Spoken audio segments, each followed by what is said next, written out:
If you're looking for the perfect 3-ingredient strawberry dessert, this is it. Today, we're making an easy, minimalist recipe using 1 kilogram of fresh strawberries and a special Slovenian wine called Refošk. It's the simplest and best summer treat that looks incredibly sophisticated.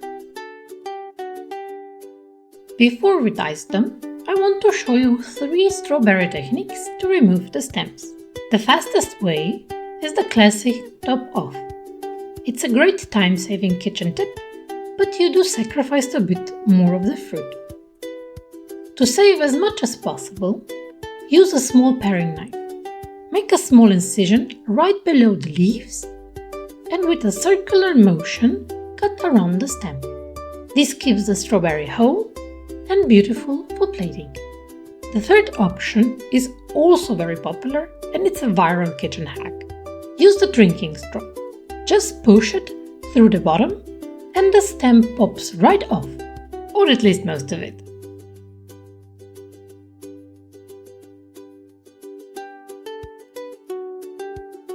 Now that the strawberries are clean, let's dice them up into smaller cubes. This isn't just for looks. The smaller the pieces, the more surface area we create for the wine to soak in. It turns the fruit into a sort of, let's say, strawberry tartare. In a large bowl, sprinkle over 1 tablespoon of sugar. This is a simple strawberry recipe, so 1 tablespoon is usually plenty to draw out those natural juices.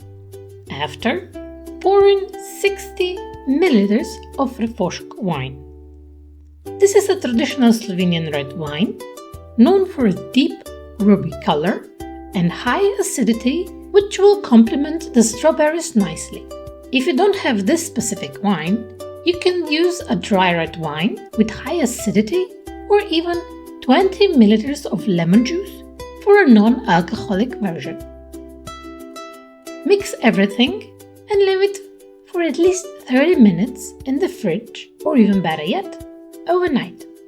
The wine and sugar will pull the water out of the strawberries, creating a rich, natural syrup. You can eat these exactly as they are, or serve them with vanilla ice cream, or even the sponge cake we made recently. It's a fresh, vibrant, and relatively healthy dessert idea with little to no fuss. If you enjoy this recipe, let me know down in the comments what you would pair strawberries with, and don't forget to subscribe for more delicious recipes from my kitchen. Until next time, bye bye!